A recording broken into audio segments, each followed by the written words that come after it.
ನೀವಿನ್ನು ನಿಮ್ಮ ಡೈಮಂಡ್ ಕನ್ನಡ ಟಿವಿಗೆ ಸಬ್ಸ್ಕ್ರೈಬ್ ಆಗಿಲ್ಲವೇ? ಹಾಗಿದ್ದರೆ ಸಬ್ಸ್ಕ್ರೈಬ್ ಬಟನ್ ಮೇಲೆ ಕ್ಲಿಕ್ ಮಾಡಿ ಹಾಗೂ ನಮ್ಮ ಹೊಸ ವಿಡಿಯೋಸ್ ಅಪ್ಲೋಡ್ಗೋಸ್ಕರ ಪಕ್ಕದಲ್ಲಿ ಕಾಣುವ ಬೆಲ್ ಬಟನ್ ಮೇಲೆ ಕ್ಲಿಕ್ ಮಾಡಿ. ನಮ್ಮ ಎಲ್ಲ ವಿಡಿಯೋಸ್ಗಳನ್ನು ಲೈಕ್ ಮಾಡಿ, ಶೇರ್ ಮಾಡಿ ಹಾಗೂ ಕಮೆಂಟ್ ಮಾಡಿ.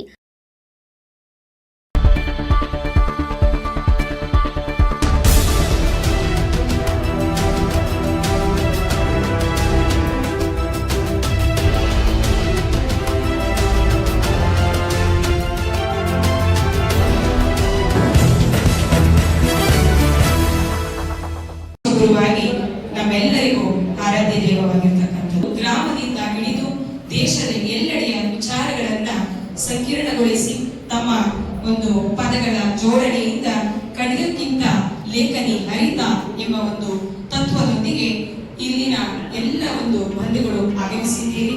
ಹಾಗೆ ಈ ಒಂದು ಒಬ್ಬ ಸನಾತನ ಧರ್ಮದಲ್ಲಿ, ಹಿಂದುತ್ವದಲ್ಲಿ ನಾವೇನಾದ್ರೂ ಒಂದು ಒಳ್ಳೆಯ ಕೆಲಸವನ್ನು ಮಾಡ್ತೀವಿ ಅಂದ್ರೆ ಮೊದಲು ಭಗವಂತನನ್ನ ಪ್ರಾರ್ಥನೆ ಮಾಡ್ತೀವಿ.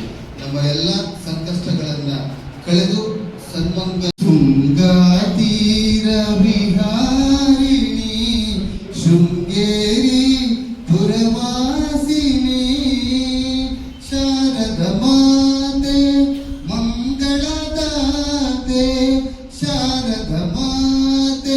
ಸಂಸ್ಥಾಪಕರು, ರಾಜ್ಯಾಧ್ಯಕ್ಷರು ಆಗಿರುವಂತಹ ಶ್ರೀಯುತ ಹುಲಿ ಅಮರನಾಥ್ ಅವರಿಗೆ ತುಂಬ ಹೃದಯದ ಸ್ವಾಗತವನ್ನು. ಹಾಗೆ ನಮ್ಮ ಈ ಒಂದು ಸಂಘದ ಜಿಲ್ಲಾ ಅಧ್ಯಕ್ಷರಾಗಿರುವಂತಹ ಪಿ ಕೃಷ್ಣರವರು ಆಗಮಿಸಿದರೆ ಅವರು ಕೂಡ ಆತ್ಮೀಯವಾದಂತಹ ಸ್ವಾಗತವನ್ನು. ಹಾಗೆ ನಮ್ಮ ಈ ಒಂದು ಸನ್ಮಾನಿತರು ಹಾಗೂ ಗೌರವಾನ್ವಿತ ಶ್ರೀ ಕಲ್ಕಿ ಜನಾರ್ದನ್ ಅವರು ಆಗಮಿಸಿದರೆ ಅವರು ಕೂಡ ಆತ್ಮೀಯವಾದಂತಹ ಸ್ವಾಗತವನ್ನು. ಹಾಗೆ ನಮ್ಮ ಪ್ರಗತಿಪರ ಸಂಘಟನೆಯ ಒಕ್ಕೂಟದ ಮಾರ್ಗದರ್ಶಕರು ಆಗಿರುವಂತಹ ಶ್ರೀಯುತ ನಲಿ ಕೃಷ್ಣರವರು ಆಗಮಿಸಿದರೆ ಅವರು ಆತ್ಮೀಯವಾದಂತಹ ಸ್ವಾಗತವನ್ನು. ಹಾಗೆ ಎಚ್ ಡಿ ಪ್ರಭುಲಿಂಗರವರು ತಾಲೂಕು ಅಧ್ಯಕ್ಷರು ಇವರು ಸಹ ಆತ್ಮೀಯವಾದಂತಹ ಸ್ವಾಗತವನ್ನು. ಹಾಗೆ ಕ್ಯಾಲ್ಕಟ ರವಿಕುಮಾರ್ ಅವರು ಕಾರ್ಯಕ್ರಮಕ್ಕೆ ಆಗಮಿಸಿದರೆ ಅವರು ಕೂಡ ಆತ್ಮೀಯವಾದಂತಹ ಸ್ವಾಗತವನ್ನು ಹಾಕುತ್ತಾರೆ. ಹಾಗೆ ಸೋಸಿ ಪ್ರಕಾಶ್ ಅವರು ರೈತ ಸಂಘ ಮುಖಂಡರು, ಇವರು ಕೂಡ ಕಾರ್ಯಕ್ರಮಕ್ಕೆ ಆಗಮಿಸಿದರೆ ಅವರು ಕೂಡ ಆತ್ಮೀಯವಾದಂತಹ ಸ್ವಾಗತವನ್ನು ಕೊಡ್ತಾರೆ. ಹಾಗೆ ಪಾಂಡುಪುರ ಮದನ್ ಅವರು ತಾಲೂಕು ಅಧ್ಯಕ್ಷರು ಪಾಂಡುಪುರ, ಇವರಿಗೂ ಸಹ ಆತ್ಮೀಯವಾದಂತಹ ಸ್ವಾಗತವನ್ನು ಕೊಡ್ತಾರೆ. ಹಾಗೆ ಲೋಕೇಶ್ ಅವರು ಕೇರ್ಪೇಟೆ, ಇವರಿಗೂ ಸಹ ಆತ್ಮೀಯವಾದಂತಹ ಸ್ವಾಗತವನ್ನು ಕೊಡ್ತಾರೆ. ರಾಜ್ಕುಮಾರ್ ಅವರು ಪ್ರಧಾನ ಕಾರ್ಯದರ್ಶಿ ಕೇರ್ಪೇಟೆ, ಇವರಿಗೂ ಸಹ ಆತ್ಮೀಯವಾದಂತಹ ರಾಜರವರಿಗೆ ಆತ್ಮೀಯವಾದಂತಹ ಸ್ವಾಗತವನ್ನು ಕೊಡ್ತಾರೆ. ಹಾಗೆ ಉಮೇಶ್ ಅವರು ಅಧ್ಯಕ್ಷರು, ಇವರು ಸಹ ಕಾರ್ಯಕ್ರಮಕ್ಕೆ ಆಗಮಿಸಿದರೆ ಅವ್ರಿಗೂ ಆತ್ಮೀಯವಾದಂತಹ ಸ್ವಾಗತವನ್ನು ಕೊಡ್ತಾರೆ. ಹಾಗೆ ವಿನೋದ್ ಬಾಬುರವರು ಕಾರ್ಯಕ್ರಮದಲ್ಲಿ ಆಗಮಿಸಿದರೆ ಅವ್ರಿಗೂ ಸಹ ಆತ್ಮೀಯವಾದಂತಹ ಸ್ವಾಗತವನ್ನು ಕೊಡ್ತಾ ಇದ್ದಾರೆ. ಹಾಗೆ ಎಸ್ ದಯಾನಂದ್ ಅವರು ಕಾರ್ಯಕ್ರಮದಲ್ಲಿ ಆಗಮಿಸಿದರೆ ಅವ್ರಿಗೂ ಸಹ ಆತ್ಮೀಯವಾದಂತಹ ಸ್ವಾಗತವನ್ನು ಕೊಡ್ತಾ ಇದ್ದಾರೆ. ಹಾಗೆ ಕಾರ್ಯದರ್ಶಿ ಅವರು ಸಹ ಕಾರ್ಯಕ್ರಮದಲ್ಲಿ ಆಗಮಿಸಿದರೆ ಆತ್ಮೀಯವಾದಂತಹ ಸ್ವಾಗತವನ್ನು ಕೊಡ್ತಾ ಇದ್ದಾರೆ. ಈಗ ಇಲ್ಲಿ ಬಂದಿರತಕ್ಕಂಥ ಎಲ್ಲ ನಮ್ಮ ನೂತನ ಸದಸ್ಯರು ಹಾಗೂ ಪ್ರಗತಿಪರ ಸಂಘಟನೆಯ ಚಿಂತಕರು ಹಾಗೂ ನಮ್ಮೆಲ್ಲರ ನೆಚ್ಚಿನ ಪದಾಧಿಕಾರಿಗಳು ಎಲ್ಲರಿಗೂ ಕೂಡ, ನಮ್ಮ ಮಾಧ್ಯಮ ಮಿತ್ರರೆಲ್ಲರಿಗೂ ಕೂಡ ಆತ್ಮೀಯವಾದಂತಹ ಸ್ವಾಗತವನ್ನು ಕೋರುತ್ತಾ ಈ ಒಂದು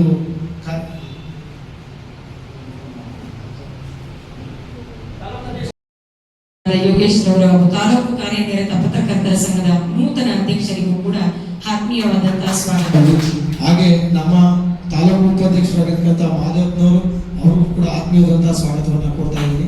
ಹಾಗೆ ಟಿ ಪಿ ಮನೋಹರ್ ಗೌಡರವರು ಉಪಾಧ್ಯಕ್ಷರು, ಅವ್ರಿಗೂ ಸಹ ಆತ್ಮೀಯವಾದಂತಹ ಸ್ವಾಗತವನ್ನು ಕೊಡ್ತಾ ಇದ್ದೀನಿ.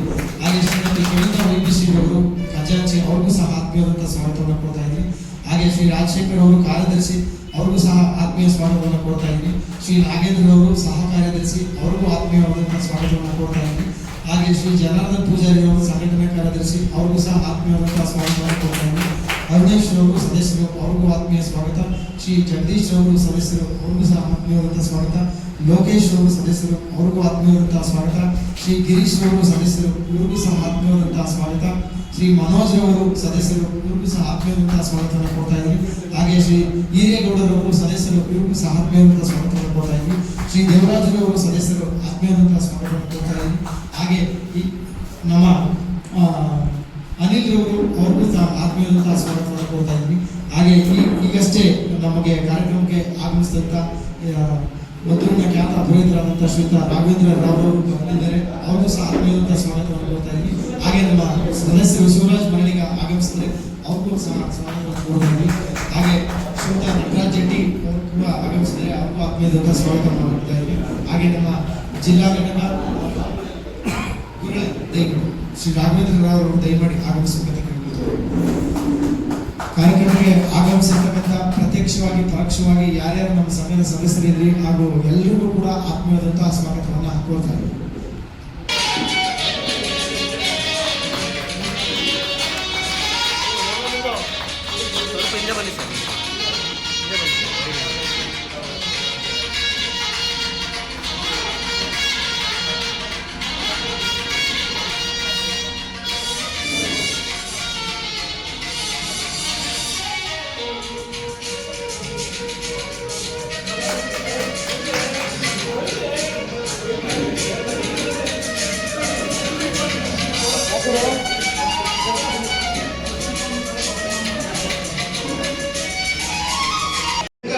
ಒಂದೇ ಲೈನಿನ ಅಜೆಂಡಾ. ಅವರು ಈ ಸಂಘಟನೆಯ ಪ್ರಾರಂಭ ಮಾಡಿದ ದಿನನೇ ಹೇಳಿದ್ದಾರೆ, ನನಗೆ ಎಲ್ಲ ಪತ್ರಕರ್ತರು ಒಂದೇ, ಸರ್ಕಾರ ಇದನ್ನು ಕನ್ಸಿಡರ್ ಮಾಡಬೇಕು, ಎಲ್ಲರಿಗೂ ಅಪ್ಲಿಕೇಶನ್ ಕಾರ್ಡ್ ಕೊಡಬೇಕು, ಎಲ್ಲರಿಗೂ ಸವಲತ್ತು ಕೊಡಬೇಕು, ಇದೇ ಅವರ ಅಜೆಂಡಾ. ಹಂಗಾಗಿ ಪತ್ರಕರ್ತರನ್ನೆಲ್ಲ ಒಗ್ಗೂಡಿಸ್ತಕ್ಕಂಥ ಕೆಲಸ. ಇದರಿಂದ ಚಾಮರಾಜನಗರ ಜನಾರ್ದನ್ ಸರ್ ಅವರು ಇದ್ದಾರೆ. ವಿಶೇಷವಾಗಿ ಈ ವಿಚಾರ ಮಾತಾಡುವ ಮುನ್ನ ಗುರುಗಳನ್ನ ಪ್ರಾರ್ಥನೆ ಮಾಡ್ತಾ ಇದ್ದೇನೆ. ಶಂಕಾ ರೂಪೇಣ ಮಚ್ಚಿತ್ತಂ ಭಕ್ಕಿ ಕೃತಮಬೋಧ್ಯಯೇ ಕಿಂಕರಿ ಯಶಸ ಮಾಯಾ ಶಂಕರಾಚಾರ್ಯಮಾಶ್ರಯೇ ಶ್ರುತಿ ಸ್ಮೃತಿ ಪುರಾಣಾನಾಂ ಆಲಯಂ ಕರುಣಾಲಯಂ ನಮಾಮಿ ಭಗವತ್ಪಾದಂ ಶಂಕರಂ ಲೋಕಶಂಕರಂ. ಕಾಶಿ ವಿಶ್ವನಾಥ ಹಾಗೂ ವಿಶೇಷವಾಗಿ ಗ್ರಾಮ ದೇವತೆ ಆಗಿರತಕ್ಕಂಥ ಮದ್ದೂರಿನಲ್ಲಿ ಪ್ರಾರ್ಥನೆ ಮಾಡ್ತಾ ಇದ್ದೇನೆ. ಸದ್ಯೋಜಾತ ಪ್ರಪದ್ಯಾಮಿ ಸದ್ಯೋಜಾತಾಯ ವೈ ನಮೋ ನಮಃ ಭವೇ ಭವೇನಾತಿ ಭವೇ ಭವಸ್ವಮಾನ್ ಭವೋದ್ಭವಾಯ ನಮೋ ನಮಃ. ಏನು ಕರ್ನಾಟಕ ಕಾರ್ಯನಿರತ ಪತ್ರಕರ್ತರ ಸಂಘದ ಮದ್ದೂರು ತಾಲೂಕು ಘಟಕ ಉದ್ಘಾಟನೆ ಆಗ್ತಾ ಇದೆ. ಬಹಳ ವಿಶೇಷವಾಗಿರ್ತಕ್ಕಂಥ ಸುಸಂದರ್ಭ ಇದು. ಯಾಕಂದ್ರೆ ಹಲವಾರು ಒಂದು ತಿಂಗಳಿಂದ ನೂತನ ತಾಲೂಕು ಅಧ್ಯಕ್ಷರು ನಮ್ಮ ಯೋಗೇಶ್ ಡೈಮಂಡ್ ಟಿವಿಯ ಮಾಲೀಕರು, ಅವ್ರ ಪ್ರತಿಯೊಂದನ್ನು ನೋಡಿದಿರಿ. ಅವರ ಏಳು ಬೀಳು ಕೆಲಸ ಅಂದ್ರೆ ಅಷ್ಟು ಶ್ರದ್ಧಾ ಭಕ್ತಿಯಿಂದ ಮಾಡತಕ್ಕಂಥವರು ನಮ್ಮ ತಾಲೂಕು ಘಟಕದ ಅಧ್ಯಕ್ಷರು ಯೋಗೇಶ್ ಅವರು. ಏನು ಉದ್ಘಾಟನೆ ಆಗ್ತಾ ಇದೆ, ಎಲ್ಲ ನೂತನ ಪದಾಧಿಕಾರಿಗಳ ಆಯ್ಕೆಯಾಗಿದ್ದೀರಾ, ರಾಜ್ಯಾಧ್ಯಕ್ಷರು ಬಂದಿದ್ದಾರೆ. ನೀವೆಲ್ಲರಿಗೂ ಒಂದು ಪ್ರೋತ್ಸಾಹ ಕೊಡಬೇಕು, ತಾಲೂಕು ಘಟಕಕ್ಕೆ ಒಂದು ಹಾರೈಸಬೇಕು. ನಾನು ಮೊದಲಿಗೆ ಶುಭ ಹಾರೈಸ್ತೇನೆ. ಪತ್ರಕರ್ತರ ಸಂಘದೊಟ್ಟಿಗೆ ಕಳೆದ 25 ವರ್ಷಗಳ ಅವಿನಾಭಾವ ಸಂಬಂಧ ನನ್ನದು. ನಾನು ಕೂಡ ಪತ್ರಿಕೆಯ ಮಾಲೀಕ ಹಾಗೂ ಸಂಪಾದಕನಾಗಿ ಕೆಲಸ ಮಾಡಿದ ಅನುಭವದ ಹಿನ್ನೆಲೆಯಲ್ಲಿ ನಾವು ನೋಡೋದಾದರೆ ಈ ಪತ್ರಕರ್ತರ ಸಂಘಗಳಲ್ಲಿ ಏನು ಭಿನ್ನತೆ ಮತ್ತು ಪರಸ್ಪರರ ನಡುವೆ ಇರುವಂಥ ತಾರತಮ್ಯದ ಭಾವನೆ ಏನಿದೆ ಅದು ದೀರ್ಘಾವಧಿ, ಅದು ಇವತ್ತಿನ ಏನಲ್ಲ. ಇವತ್ತೇನು ಕಾರ್ಯನಿರತರ ಪತ್ರಕರ್ತರ ಸಂಘ ಮತ್ತು ಕರ್ನಾಟಕ ಕಾರ್ಯನಿರತರ ಪತ್ರಕರ್ತರ ಸಂಘ ಈ ಥರ ನಾವೇನು ಹಾಕ್ಕೊಂಡಿದ್ವಿ, ನಾವು ಹಾಕೊಳ್ಳುವಾಗ ಇನ್ನೊಂದು ಸಂಘ ಮನಸ್ಸಲ್ಲಿ ಇಟ್ಕೊಳ್ಳೋದು ಬೇಡ. ನಮ್ಮ ಆಶಯಗಳೇನವೆ, ನಮ್ಮ ಉದ್ದೇಶಗಳೇನಿದೆ, ನಮ್ಮ ಗುರಿಗಳೇನಿದೆ ಅದ್ರ ಕಡೆ ನಾವು ಕೆಲಸ ಮಾಡ್ತಿದ್ರೆ ಯಾರು ಕೆಲಸ ಮಾಡ್ತಾರೋ ಅವ್ರು ಮಾತ್ರ ಹೊಡಿತಾರೆ. ಕೆಲಸ ಮಾಡದಿದ್ದವರು ಹೊಡೆಯೋಕ್ಕೆ ಸಾಧ್ಯ ಇಲ್ಲ.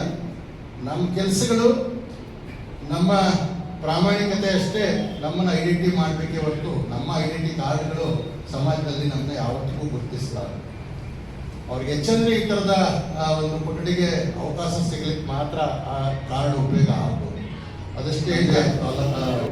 ಅವರು ವಿದ್ಯಾರ್ಥಿ ದಿಸೆಯಲ್ಲಿರುವಾಗಲೇ ನಮ್ಮ ತರಸಪಳ್ಳಿ ಪ್ರಸನ್ನ ಕುಮಾರ್ ಅವರ ಹತ್ರ ಕೇಳಿದ್ರಂತೆ, ನಾನು ಪತ್ರಕರ್ತ ಆಗಬೇಕು, ಏನು ಮಾಡಬೇಕಂತ. ಅವ್ರು ಹೇಳ್ತಾ ಇದ್ರು, ಭಾಳ ಅಭಿಮಾನಿಗಳು ಹೇಳ್ತೀರಿ, ಇವತ್ತು ಬರಬೇಕು ಅಂತ ಹೇಳ್ತಾ ಇದ್ರು. ಹೌದು, ವಿದ್ಯಾರ್ಥಿ ದಿಸೆಯಿಂದಲೇ ನಾನು ಪತ್ರಕರ್ತರ ಆಗಬೇಕು ಅನ್ನುವ ಬದ್ಧತೆ ಇಟ್ಕೊಂಡು ಕೆಲಸ ಮಾಡಿ. ಅವರು ಆಕಸ್ಮಿಕವಾಗಿ ಬಂದಿದ್ದಲ್ಲ, ಬೇರೆ ಬೇರೆ ಕಾರಣಾಂತರಗಳಿಂದ ಈ ಕ್ಷೇತ್ರ ಇವತ್ತು ಬಂಡವಾಳಶಾಹಿಗಳ ಕಪಿಮುಷ್ಟಿಗೆ ಎಲ್ಲ ಉದ್ಯಮಗಳು ಸಿಕ್ಕಿರುವ ಥರ, ಎಲ್ಲ ಉದ್ಯಮಗಳು ನರಳುತ್ತಿರೋ ಥರ ಪತ್ರಿಕೋದ್ಯಮ ಕೂಡ ಸಿಲುಕಿದೆ. ಅದು ಕೂಡ ನರಳುತ್ತದೆ. ಯಾರಾದರೂ ನಂದು ದೊಡ್ಡ ಸಂಘಟನೆ ಅಂತ ಹೇಳ್ಕೊಂಡ್ರೆ, ಯಾವ್ದಾದ್ರೂ ನಂದು ದೊಡ್ಡ ಪತ್ರಿಕೆ ಅಂತ ಹೇಳ್ಕೊಂಡ್ರೆ ಆ ಥರ ಹೇಳುವವರ ಭ್ರಮೆ ಆಗಿರ್ತದೆ.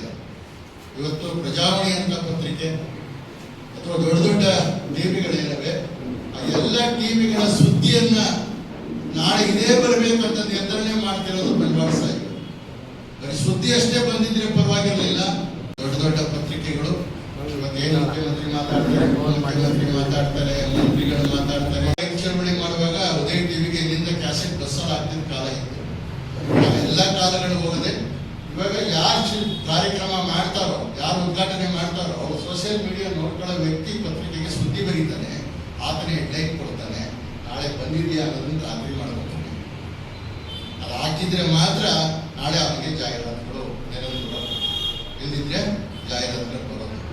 ಹಂಗಾಗಿ ನಮ್ಮ ಮದ್ದೂರು ಮಂಡ್ಯದ ಯಾರಾದರೂ ಪದಾಧಿಕಾರಿಗಳು ನೀವು ಅವ್ರು ಏನಾದ್ರು ಮಾತು ಬಳಸ್ಕೊಳ್ಳೋದಿದ್ರೆ ಅಗತ್ಯ ಇಲ್ಲ. ನಿಮ್ಮನ್ನ ನಿಯಂತ್ರಣ ಮಾಡ್ತಿರೋರು ಮೇಲ್ ಕೂತವ್ರೆ, ನಾವೆಲ್ಲ ಅವ್ರು ಏನ್ ಆಡಿಸ್ತಾರೋ ಅದನ್ನ ಮಾತ್ರ ಆಡ್ತಾರೆ. ಇದು ವಿವಾಸದ ಬಗ್ಗೆ. ಆದ್ರೆ ನಿಮಗೂ ಆ ಥರ ಭ್ರಮೆ ಬೇಡ, ಅವ್ರಿಗೂ ಆಚೆ ಇರೋರ್ಗೂ ಆ ಥರ ಭ್ರಮೆ ಬೇಡ. ಬೇರೆ ಯಾರೋ ಸಿಕ್ಕಿದ್ರು, ನನಗೆ ಒಬ್ಬ ಸಿಕ್ಕಿದ್ದ ಹುಡುಗ, ನಮ್ಮ ಫ್ರೆಂಡ್, ಮನೆಯವ್ರಿಗೂ ನನಗೆ ಆ ಕಾರ್ಡ್ ಕೊಟ್ಟಿಲ್ಲ ಅಂತ ಹೇಳ್ತಾ ಇದ್ದ. ನಮ್ಮೂರು ನೀನು ಹೋಗ್ತಿದ್ಯಾ ನ್ಯೂಸ್ ಕಾರ್ಯಕ್ರಮಕ್ಕೆ ಅಂತ ಹೇಳಿದೆ. ಇಲ್ಲ ಕರೆದ್ರು, ನನಗೆ ಮೊನ್ನೆ ಕಾರ್ಡ್ ಕೊಟ್ಟವ್ರೆ ಅಂತ ಹೇಳಿದೆ. ಅದು ಬರೋಲ್ಲ, ಆ ಸಂಘವ್ರು ಕಾರ್ಡ್ ಕೊಟ್ಟವ್ರಂತೆ, ಅದಕ್ಕೆ ಇವತ್ತು ಈ ಸಂಘ ಬರಲ್ಲ. ಮನೆಯವ್ರಿಗೂ ನನಗೆ ಹೇಳ್ತಿದ್ದ ಕಾರ್ಡ್ ಕೊಟ್ಟಿಲ್ಲ ಅವರು. 25 ವರ್ಷದಿಂದ ಕೆಲವರಿಗೆ ಕಾರ್ಡ್ ಕೊಟ್ಟು ಇಟ್ಕೊಂಡವ್ರೆ, ಕೆಲವರಿಗೆ ಸಂಘಟನಾ ಸದಸ್ಯರಾಗವ್ರೆ. ಆದ್ರೆ ನೀವೊಂದು ಸಂಕಲ್ಪ ಮಾಡ್ಬೇಕು, ನಾಳೆ ನಿಮ್ಮ ಸಂಘ ಏನಾದ್ರು ದೊಡ್ಡದಾದ್ರೆ ಮದ್ದೂರಲ್ಲಿ ನೀವೇನ್ ಮಾಡೋರು? ನಮ್ಮ ಮನೆಯವರು ಮತ್ತು ಜನಾರ್ದನ್ ಹೇಳಿದವ್ರಿಗೆ ಕಾರ್ಡ್ ಕೊಡೋರ? ಯಾರು ಕಾರ್ಡ್ ಕೊಡೋರು? ಯೋಗೇಶ್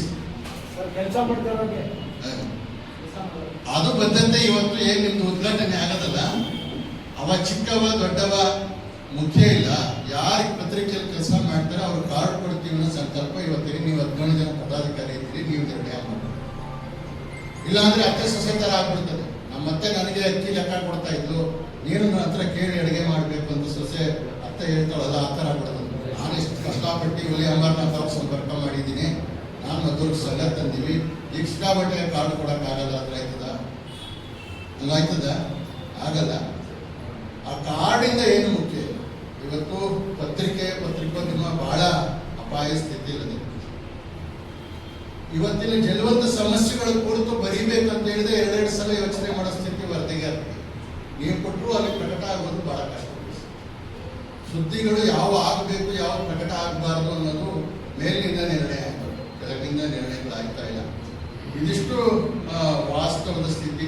ನಾವು ಮದ್ದೂರಲ್ಲಿ ಮೊದಲ ಕಾರ್ಯಕ್ರಮ, ಪತ್ರಕರ್ತರ ಸಂಘದ ಕಾರ್ಯಕ್ರಮ ಮಾಡಿದಾಗ ನಾನು ಸಹ ಕಾರ್ಯದರ್ಶಿ ಆಗಿದ್ದೆ. ಮದ್ದೂರು ಆದಾಗ ಸಹ ಕಾರ್ಯದರ್ಶಿ ಆಗಿದೆ. ಅವತ್ತಿನಿಂದ ಇವತ್ತಿನವರೆಗೂ ಪತ್ರಕರ್ತರ ಸಂಘ ಮಾಡಿದ್ದು ಏನೂ ಇರೋದಿಲ್ಲ. ಆದರೆ ನಾವು ಸಂಘಟಿತವಾಗಿ ಪ್ರಯತ್ನ ಮಾಡ ಪ್ರದೇಶದಿಂದ ಬರೋ ಹೊಸ ವರದಿಗಾರರಿಗೆ ಈ ಥರದ ಸಂಘಟನೆಗಳು ವೇದಿಕೆ ಒದಗಿಸ್ತಾರೆ, ಮತ್ತೆ ಮಾರ್ಗದರ್ಶನ ಕೊಡ್ತಾರೆ, ಪ್ರೋತ್ಸಾಹ ಕೊಡ್ತಾರೆ. ಪತ್ರಿಕೆ ಅಂದ್ರೆ ಹೀಗಿರ್ಬೇಕು, ಪತ್ರಕರ್ತ ಅಂದ್ರೆ ಆಗಿ. ನಾವು ನೀವೆಲ್ಲ ಹುಡುಗರಿದ್ದಾಗಿಂದನೇ ಒಂದು ಸ್ಟೋರಿ ನೆನಪದೆ ಪತ್ರಿಕೋದ್ಯಮದ ಬಗ್ಗೆ. ಪತ್ರಕರ್ತ ಇವತ್ತಿನ ಬಜೆಟ್ ವಿಶ್ಲೇಷಣೆ ಮಾಡ್ತಾನೆ, ಯಾವ ಹಣ ಕೊಡಬೇಕಿತ್ತು, ಯಾವ ಹಣ ಕೊಡಬಾರ್ದಿತ್ತು ವಿಶ್ಲೇಷಣೆ ಮಾಡ್ತಾನೆ ಬಹಳ ಚೆನ್ನಾಗಿ. ಆದರೆ ಸಂಜೆ ಅವ್ರ ಮನೆಗೆ ಹೋದ್ರೆ ಅವರ ಡಬ್ಬದಲ್ಲಿ ಬೇಳೆಕಾಳು ಇರೋದಿಲ್ಲ. ನಾವು ಹುಡುಗರಿದ್ದಾಗ ಗೊತ್ತಾಯಿದ್ದೀವಿ. ಇವತ್ತೇನಾದ್ರು ಪರಿಸ್ಥಿತಿ ಬದಲಾಗಲಿಲ್ಲ. ಪತ್ರಕರ್ತರನ್ನ ನಾವು ಯಾವಾಗ ವಿಶ್ವಾಸದಿಂದ ಖುಷಿಯಿಂದ ನೋಡ್ತೀವಿ ಅಂದ್ರೆ, ಈ ತರ ನಮ್ದೇನಾದ್ರು ಕಾರ್ಯಕ್ರಮ ಇದ್ರೆ ಉದ್ಘಾಟನೆ ಆಗಿ ಸುದ್ದಿ ಆಗಿ ನಾಳೆ ಅದೊಂದು ಕಟಿಂಗ್ ಹಾಕುವರೆಗೆ ಮಾತ್ರ. ಈಗ ಮೊದಲಾಗ ಏನ್ ಪೇಪರ್ ಓದಂಗಿಲ್ಲ, ನಾವೇ ಹಾಕ್ಬೇಕು ಬೆಳಿಗ್ಗೆ. ನಿಮ್ ಸುದ್ದಿ ಬಂದದೆ ಅಂತ ಕೂಡ ಹೇಳ್ಬೇಕು. ನಾವು ಬಹಳ ನೋಡಿರೋದು ಅವ್ರು ಮರ್ಕೋಬೇಕು. ನಿಮ್ ಸುದ್ದಿ ಬಂದದೆ, ಅವನು ಹೇಳ್ತಾನೆ 2 ಮಾತ್ರ ಬಂದದ, ಇನ್ನೊಂದು ಸುದ್ದಿ. ಯಾರೇ ಮಿನಿಸ್ಟರ್ ಬರಲಿ, ಯಾರೇ MLA ಬರಲಿ, ಯಾರೇ ತಹಶೀಲ್ದಾರ್ ಬರಲಿ, ನಾನು ಅದನ್ನು ಮಾಡ್ತೀನಿ. ಸಂಕ್ಷಿಪ್ತವಾಗಿ ತಿಳಿಸ್ಕೊಟ್ಟಿದ್ದಾರೆ. ನಮ್ಮ ಒಂದು ವಿಚಾರ ಏನಂದರೆ, ಈಗಿನ ಪ್ರಸ್ತುತ ದಿನಮಾನದಲ್ಲಿ ಪತ್ರಿಕೆಗಳ ಬಗ್ಗೆ ಮತ್ತು ಮಾಧ್ಯಮಗಳ ಬಗ್ಗೆ ಅತ್ಯಂತ ಹೆಸರುಗಳು ಕೆಟ್ಟ ಬರುವಂಥ ಪರಿಸ್ಥಿತಿ ಬಂದ್ಬಿಟ್ಟಿದೆ. ಇದನ್ನು ನಾವೆಲ್ಲ ನೋಡ್ತಾ ಇದ್ದೀವಿ. ಒಂದೊಂದು ಕಡೆ ಎಲ್ಲ ಮಾರಿಕೊಂಡ ಮಾಧ್ಯಮ ಅನ್ನೋದು, ಮತ್ತು ಇನ್ನೇನು ಯಾವುದು ವಿಚಾರಗಳು ಬರ್ತಾ ಇದೆ. ಇದು ಯಾಕೆ ಬರ್ತಾ ಇದೆ? ಈ ಸಮಾಜದಲ್ಲಿ ಏನಾಗ್ತಾ ಇದೆ? ನಮ್ಮ ಪ್ರಜಾಪ್ರಭುತ್ವದಲ್ಲಿ ಪತ್ರಿಕೆಗಳ ಕರ್ತವ್ಯ ಕ್ಷೀಣಿಸ್ತಾ ಇದೆಯಾ? ಈ ಒಂದು ಮನೋಭಾವನೆ ಸಮಾಜದಲ್ಲಿ ಇದೆ. ನಾವು ನಿಷ್ಠೆಯಿಂದ ಪ್ರಾಮಾಣಿಕವಾಗಿ ಪತ್ರಕರ್ತರು ವಾಸ್ತವವನ್ನು ಸರಿಯಾಗಿ ತಿಳಿಸಿಕೊಟ್ಟ ಸಮಾಜ ಅದು ಬದಲಾವಣೆ ಆಗಲಿಕ್ಕೆ ದಯಮಾಡಿ ನಿಮ್ಮಿಂದ ಈ ಸಮಾಜ ಬದಲಾವಣೆ ಆಗಬೇಕು, ಬದಲಾವಣೆ ಜಗದ ನಿಯಮ ಅಂತ ಹೇಳ್ತಾರೆ. ಹಾಗಾಗಿ ಪತ್ರಕರ್ತರಿಂದಲೇ ಮುಂದಿನ ಈ ಯುವ ಜನಾಂಗ ಈ ದೇಶದಲ್ಲಿ ಏನಾಗ್ತಾ ಇದೆ, ಸಮಾಜದಲ್ಲಿ ಏನಾಗ್ತಾ ಇದೆ, ರಾಜ್ಯದಲ್ಲಿ ಏನಾಗ್ತಾ ಇದೆ, ಮತ್ತೆ ಗ್ರಾಮ ಪಂಚಾಯತಿ ವ್ಯವಸ್ಥೆಗಳಲ್ಲಿ ಏನಾಗ್ತಾ ಇದೆ ಅನ್ನೋದನ್ನ ನೀವು ತಿಳಿಸ್ಕೊಡ್ಬೇಕು. ಪತ್ರಿಕಾ ರಂಗದಲ್ಲಿ ತಮ್ಮದೇ ಆದಂತಹ ಕೊಡುಗೆಯನ್ನು ನೀಡಿದ್ದಾರೆ. ಚಿಕ್ಕರಸಿರಿಕೆರೆ ಹೋಬಳಿಯಲ್ಲಿ ಪ್ರತಿ ಗ್ರಾಮದಲ್ಲೂ ಸಹ ಇವರು ಹೆಸರು ಚಿರಪರಿಚಿತವಾಗಿರುವಂತದ್ದೇ. ಪ್ರತಿಯೊಬ್ಬರ ಮನೆಯಲ್ಲಿ ಮನಸ್ಸಿನಲ್ಲೂ ಸಹ ಇವರ ಹೆಸರು ಅಜರಾಮರವಾಗಿದೆ. ಪತ್ರಿಕಾ ರಂಗಕ್ಕೆ ಇವರ ಮಕ್ಕಳನ್ನು ಸಹ ಪರಿಚಯಿಸಿದ್ದಾರೆ. ಇವರ ಮಕ್ಕಳಾದ ಶ್ರೀಯುತ ಸತೀಶ್ ಜಗದೀಶ್ ರವರು ಮಾಧ್ಯಮ ಕ್ಷೇತ್ರದಲ್ಲಿ ಕರ್ತವ್ಯ ನಿರ್ವಹಿಸುತ್ತಿದ್ದಾರೆ. ಪತ್ರಿಕಾ ಕೊಡುಗೆಯನ್ನು ಗಮನಿಸಿ ಕರ್ನಾಟಕ ಕಾರ್ಯನಿರತ